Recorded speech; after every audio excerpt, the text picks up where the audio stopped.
Hi everyone, welcome to our education video classroom, and today we will learn new concept English Book 1, Lesson 98. Whose is it and whose are they? Okay, I'm the u kimning, ular kimning, yoki ular kimlarning. Undaqda bugungi darsimiz qaraylik. Bo'libmi shu biz oldingi darsimizda ma'lum bir kishiga tavallikni bildirgan ifodalaganda men bir necha xil ifodalash shaklini o'rgangan. Masalan, does this belong to me? Bu yerga belong deganimiz fe'l, belong to somebody deganimiz ma'lum bir kishiga tava ekanligini bildirdi. Masalan, it belongs to me. Endi bu yerga it uchinchi shaxs birlik bo'lg'achqa, ama belongning keyini chunki fe'l shunga asqatildi. It belongs to me. Masalan, this belongs to me. Shunga endi buning savol shakli does this belong to me? Okay. Endi buni nima desak bo'ldi? Yoki masalan, this is mine. Sim xarakterlik kishilik olmashqa nima? Masalan, mine, mening degan gap. Bu odatda mustaqil oldimush be fe'lning keyinidan keladi. Masalan, this is mine. Bu meningmi? Is this mine? And ikkinchisi, does this belong to you? It means, is this yours?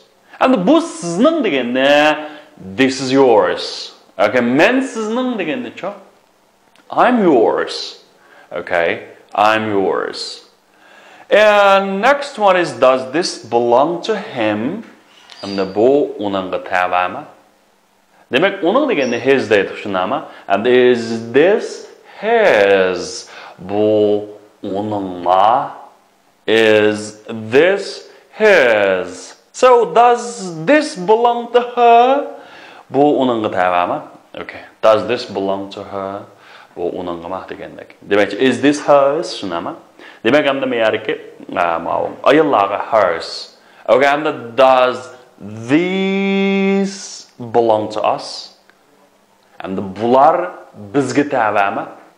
Endi mushariki bizning desak, ism xarakterlik egilik almashqa ours bo'ldi, shunami?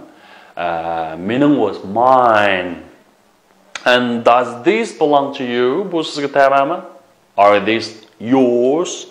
And does these belong to them? Are these theirs? Are these theirs? Degandek. So, masalan, my example qilsam, mana shu qilishlar bilan, are these your keys? Yes, they are mine. Bular sizning, hamda ma your deganimiz hamda sifat xarakterlik almash. Masalan, they belong to me. Demak, ikki xil deyishga bo'ldi. They are mine. Yoki nima? They belong to me. Tava. Okay, hamda ma'noslar bilan, is this John's letter? Bu Johnning xitimi? Bu bo'z uning. Buni deymiz? Yes. This is, nima? Yoki it is his. Ma John degan action bo'lsa his. Hamda nima? It belongs to, nima bo'lish kerak? It belongs to him. O demak tava uningga tava. It belongs to him. So are these my clothes? Bular mening kiyim-kechaklarimmi? Yes, they are yours. They belong to you. O nima sizga tava. So complete this sentence. Okay, this dress belongs to my sister. Bu ko'ylak mening singlimga yoki adamga tava. It is hers. Degan gap, shunami? U uningki. And these things belong to my husband. And bu narsalar mening yo'ldoshimga tava. Demak hamda they are They are his. Okay, they are his. Demakchi, u uning. Mishari his degani ko'rsatayotgani, uning degan gap. And this coat belongs to me. It means it is mine, right? U mening.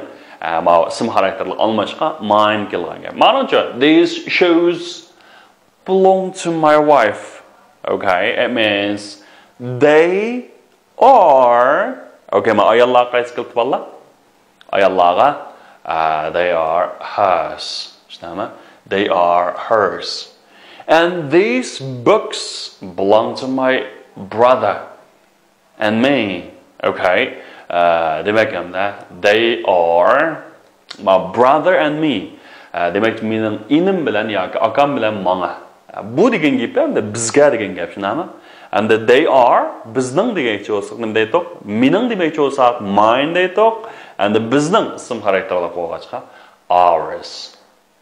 They are ours. Qaranglar. These boats belong to Tom and Jim. Tom bilan Jim degan ular shunami? Demak hamda ularninki. Demakcha the boats are ularning. Theirs. Okay, the boats are theirs. The boats are theirs. And number 6, this suitcase belongs to you. Okay, hamda bu chamodan bo'lsa sizga tava. Demak bu nima degan gap desanglar? It is mine. It is mine. Okay, number 1. These books are ours. These books belong to us. Ma'noga asosan qanday desanglar, ishlasanglar bo'ladi ekan. Endi ma'noga boqinglar. This pair of shoes belongs to him. Bu bir jup oyoq uningga tava. Demakchi, this pair of shoes belong, nima? Okay, is his. Okay, o qanday? Uningga. So what about this? Is this pen yours? Does this pen belong to you? Yours bilan hamda sizga tavami. Okay. Does the case belong to her? Does the case belong to her?